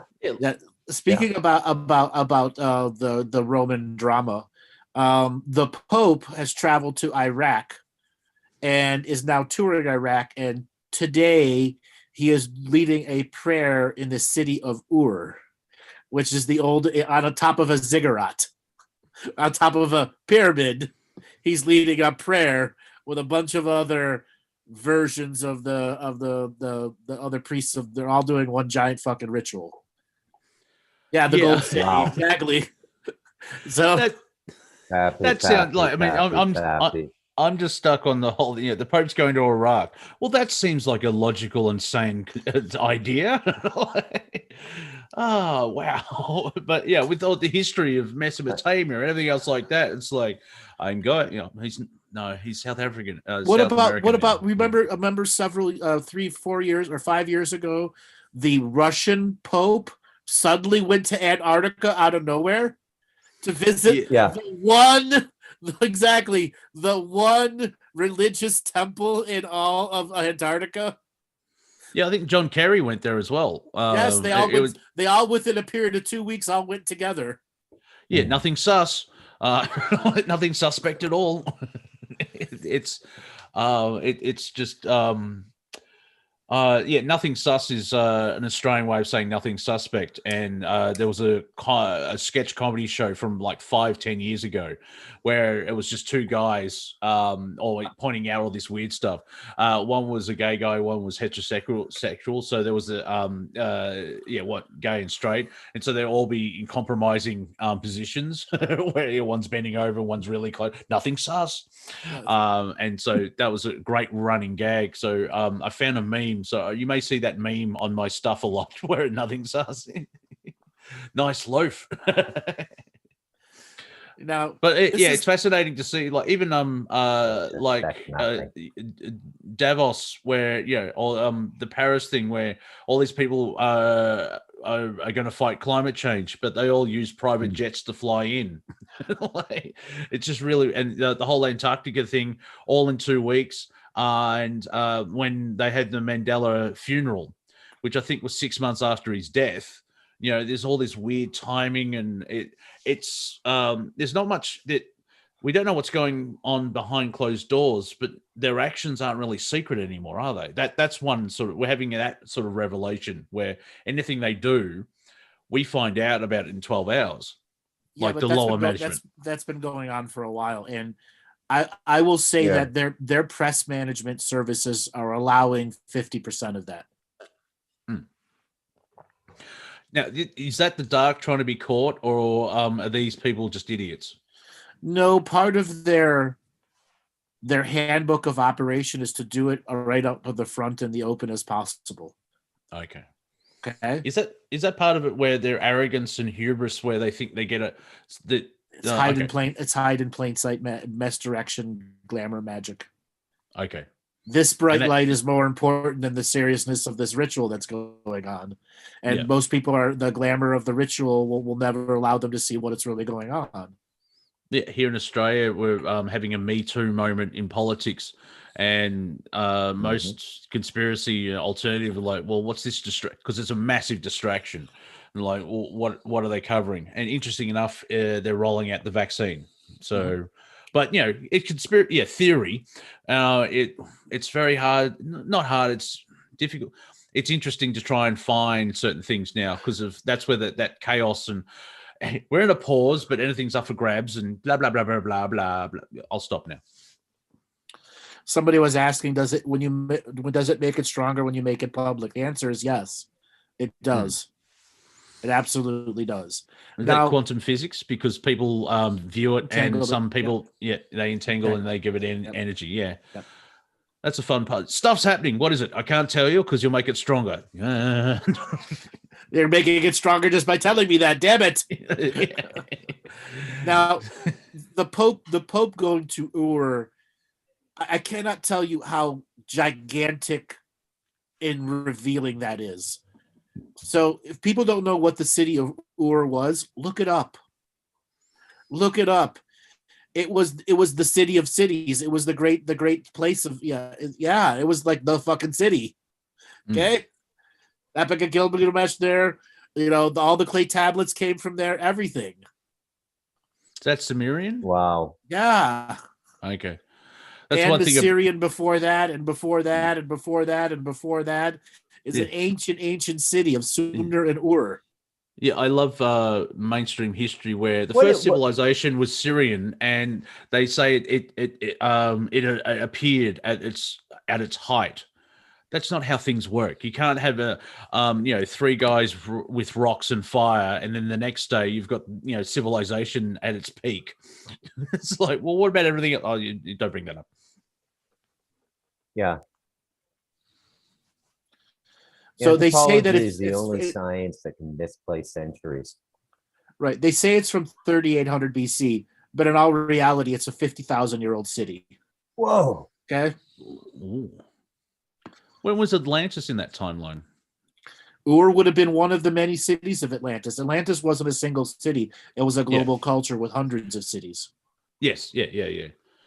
So I'm trying to block out timelines, but that would, obviously placement on the planet with, I guess, ley lines or energy and stuff like that. So yeah, if there's been a city that, obviously management's changed, but if the actual city in placement on the Earth's been there for 50,000 years, why is the Pope going there now? Because he's doing dark fucking rituals. Okay. Okay. They're doing powerful rituals to take control of the technological system again. Okay.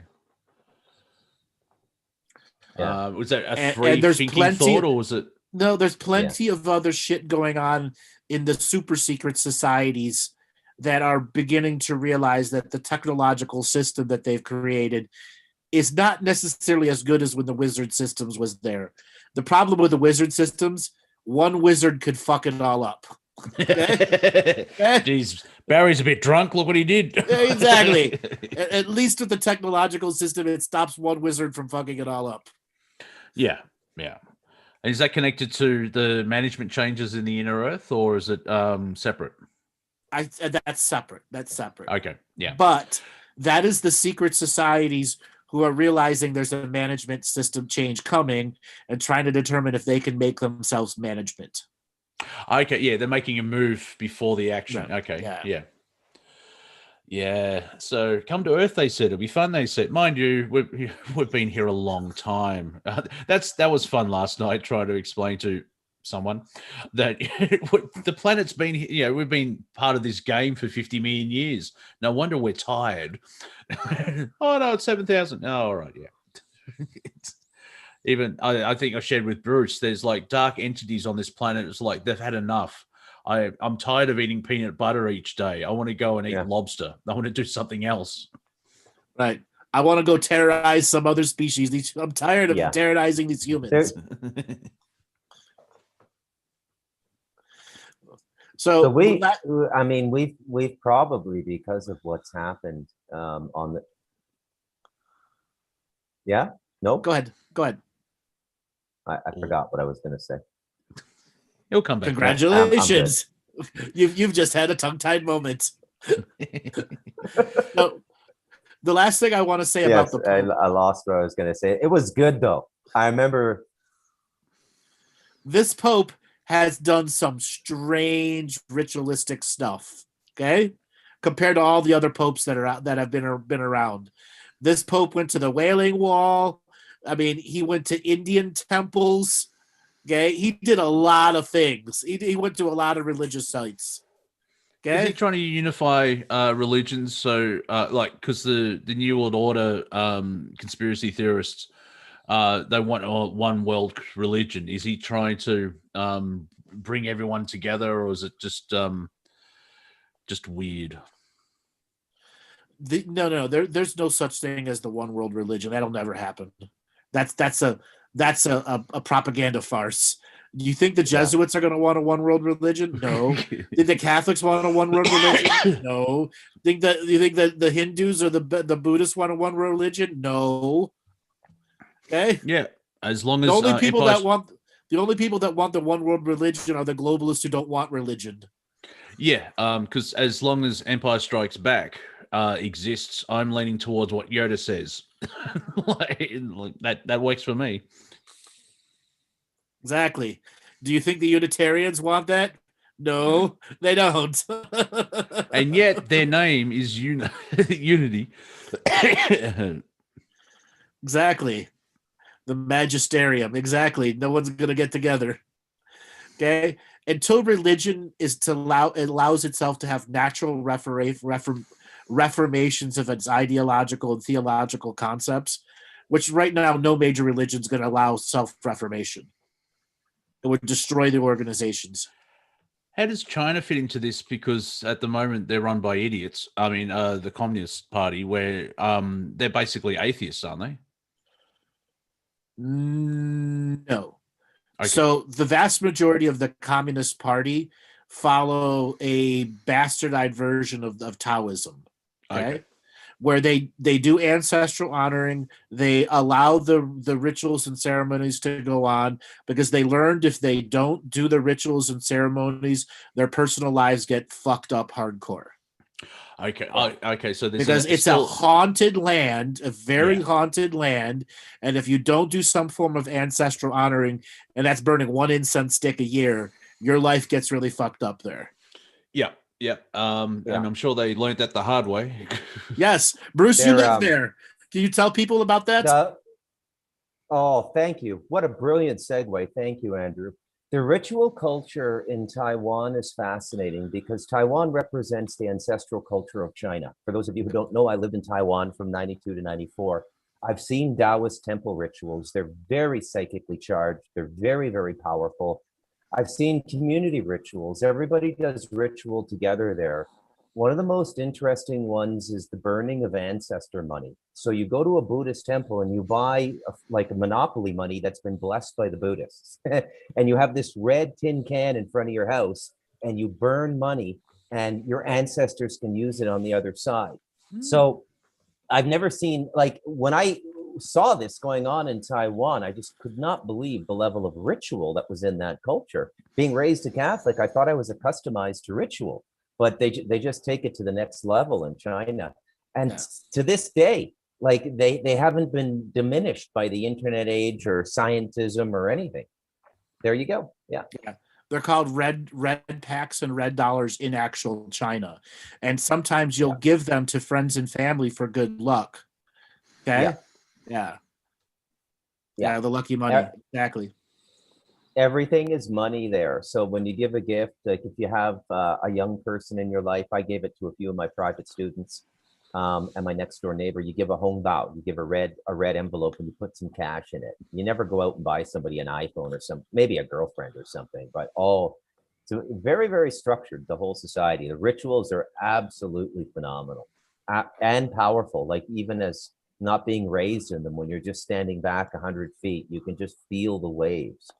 The most powerful one, Andrew, I experienced was the ghost month, the a.w.a. Now, the Chinese believe that the 7th lunar month, which usually falls halfway between July and August, it's like a 30-day Halloween.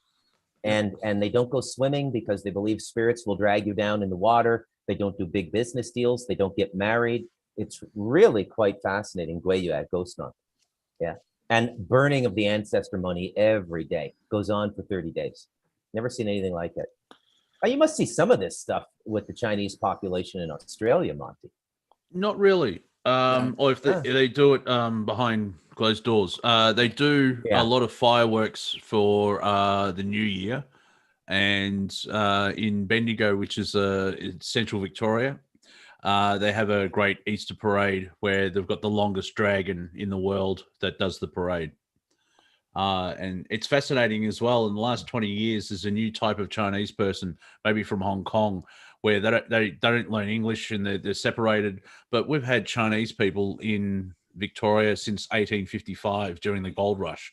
And only now in the 21st century, they seem to be causing problems because the Chinese people are mainly awesome. It's just there's a certain sect, if that's the right word, that are like the suburb that I grew up here in Melbourne, Box Hill, looks like a small Hong Kong now because they've just built 46 high buildings. And Melbourne's mainly flat, and nothing's over 3 stories. But then you look out at the vista of Melbourne, and now they're getting up to 99 floors and all that type of stuff. And so it's basically an erection like a honeymooner's dick, right in the middle of, you've got houses, and then bang, there's this massive building. And it's like, well, why is that there? It's Why is that? Why did they all go low level construction like Los Angeles in Melbourne? Is it an earthquake zone? No, we hardly ever get earthquakes because Australia is basically its own tectonic plate. The edge of the plate's New Zealand, which is part of the Ring of Fire. So we have fire and flood, cyclones or hurricanes or typhoons. It's the same thing, different name. Up in the northern half of Australia, like the one that hit Darwin in 1974. 5 around then on Christmas Day. On Christmas Day, thanks God, you bastard. But all the southern region, well, southeast region's green, and then because it's so big, but you hardly get any. Not earthquakes are very rare, and so we're not like Japan where they build everything out of balsa wood and rice paper, and people would laugh at them, and then after an earthquake, it's like, oh, we can rebuild in a day. In like Newcastle had an earthquake, and 20 people were killed in a pub or a saloon type thing, because when buildings are made to stand up, but not for that level of earthquake, which is usually maybe something underneath, far down, a cave loses its roof, and then it causes that. But Andrew probably explained it a bit better. So there's actually a reason why they don't build high buildings in big parts of Australia or other British communities. And it actually goes back to some of the early British land laws from the Exchequer. You could never build a building bigger than the King's Castle or your Lord's Castle. Yeah. Which is spread out to all of the colonies. Yeah. Well, I knew that actually, because there's nothing taller than Parliament Hill in Ottawa. Right. And that was the rule, I was told, why the buildings don't go any higher than that. But I didn't realize it went all through the Commonwealth or out. Melbourne's not the capital. Sydney's your capital, right? No, it's Canberra in the middle. Melbourne. Melbourne. No, Sydney was first from the European perspective, because when the British turned up, there were 700 nations across the entire country of Aboriginals. Sydney was the first colony. Melbourne, because of the gold rush, became extremely rich. And when we became a nation in 1901, I think so the Americans became a nation because they told the English to get out. Australia signed a piece of paper in a park, which was in Sydney, but the federal government was actually in Melbourne. And there's been that Sydney and Melbourne rivalry for a long time, and so Canberra is exactly in the middle between Sydney and Melbourne. That's why our national capital was basically, our Parliament House was next to a sheep farm for a long time. Cool. So and that's our capital of the country in its own national Australian Capital Territory, and it's in the middle of New South Wales. So the other reason Australia got its independence is because part of Britain was going bankrupt. Okay? Remember, Britain at that time had been dealing with the many colonies and the cost to those many colonies. And then the fact that you had some corrupt-ass people doing some mean-ass stuff in those colonies, which was costing them lots of money left and right. And it was... When Britain let go of Barbados, for example, and they simultaneously let go of a bunch of colonies, it's because the whole system was bankrupt. Yeah, and it was when did Queen Victoria shuffle her mortal coil? It was around that time, because Australia was 1901. And India was a little bit later, wasn't it? I can't remember when India. Oh, that was in the 40s. So, but because. Yeah, but we lost. There's a lot of nothing. Well, not nothing. There's Ayers Rock, Pine Gap, and Alice Springs in the middle. Nothing. Sand. Nada. Convicts. No, actually, no, that's wrong. Melbourne's the only city that didn't have a penal colony. All the other major cities were, and so that's makes Melbourne unique in that respect. I know it's a meme, so I'm not getting upset about it. Backpacker murderers. Well, that's more down. Those names, yeah, it's not a factual map, but they are there. Like in Darwin, people say, "What are the sharks like here?" Oh, there's no sharks. All the crocodiles eat them. So just don't go swimming. But yeah, it's that kind of makes sense if the burden of having a quarter of an empire and just that elitism, they would get rid of stuff to save the UK, which I find fascinating. Watching The Crown, Britain's been like financial hardship for most of the 20th century. I mean, the wars didn't help, but it's fascinating that they've had austerity even to the 80s or something ridiculous. Well, yes, because of the bankruptcies because the corporations defaulted and the bankers said, "Pay us, bitches." Yeah. Even now, apparently, they've still got austerity. And it's like, wow, Australian animals not all killers. No, yeah. The platypuses. Well, actually, no. The platypus has deadly venom, but it hardly attacks. The wombat, which is very lazy, doesn't kill you unless you drive into it. And you could have a fatal fatality in a car, but the wombat will go, "What was that?" and continue walking.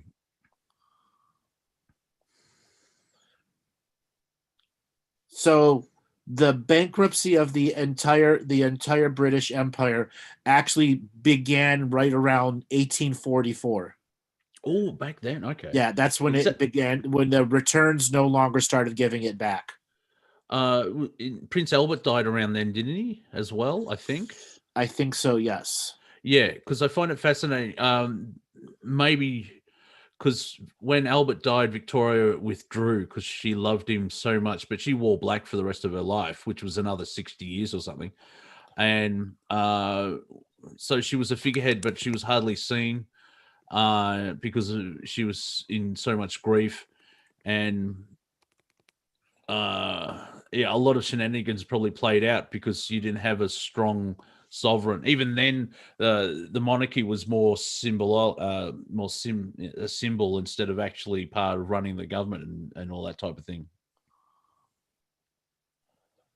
So when the British lost the American colonies is when it began the first financial meltdown of the land holdings that were there, and that the king was issuing land holdings in lieu of coinage. And then there was a massive suing of the king for when they lost their land, they wanted coin. And that was ultimately the exchequers began, and the people at the exchequer and lord level said, "All right, you're not giving me land, where's my coin?"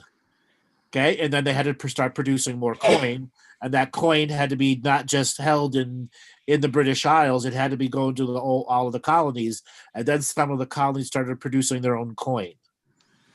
Okay, and yeah, when the United States and the Revolutionary War, that was King George III, who was a bit batty as well. So it would be annoying, but also it just shows that not the king or queen, not the monarch, but the next level, the ring out and the ring, and so they probably did all the business without the monarch knowing all this stuff. Right, which then a lot of that backfired back to the monarch. All the secret societies that were doing their shit and that screwed something up, got caught, whatever was going on. The black market, where they're outright just stealing stuff from the British military and selling it on the black market. Okay? Yep. Yeah, a bit of a patsy. Do you know in the United States they called the madness of King George? They lost the 3 because they believed that Americans wouldn't see it because they haven't seen the other 2 films. And like, yeah, I think they're smart enough to realize that it's not the 3rd movie. He's the 3rd George. But anyway. Right. Well, guys, we're at the end of the comedy show. Let's call it a night right now. Monty, you want to give a way for people to get a hold of you? Yeah, on YouTube, it is Wafer Thin Entertainment. On Twitter, it is at Real Monty Dean. On Facebook, just Monty Dean 0.5, as well as on Instagram, Monty.Dean. And I can be heard on Revolution Radio at 2 a.m. Eastern Standard Time in the United States on Wednesday morning with Planet Collingwood. And Bruce, a way for people to get a hold of you. Oh, you can rest assured if I want to talk to you, I'll find you. As the man of international galactic mystery. Yeah. And you all know who Yeah. you all know who I am. You go to my website, andrewbartzis.com. We will be back this coming Tuesday for another show with Martina Grubmuller. All right, Robert, take us away.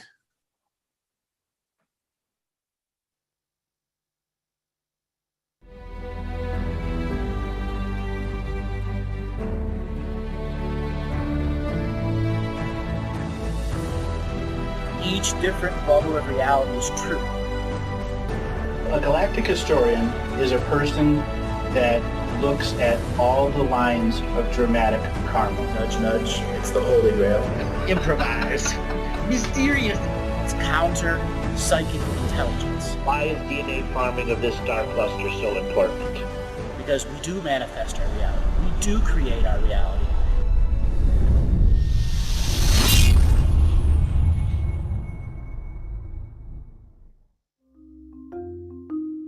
Hello, let's create, let's co-create, and let's change this world with love.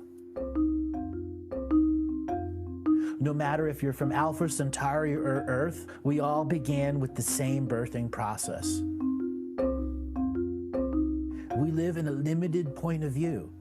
Living the mystical life daily is about striving for the unlimited point of view. Each day, each human being gets an infinite amount of choices. Living the mystical life daily is about facing obstacles and challenges. The level of awareness that you are working at means you have a responsibility to be equal with it. How does one truly let go of expectation?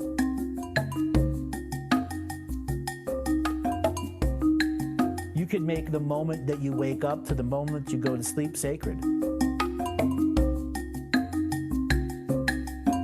The keys to success: choice, choice, choice, and choice.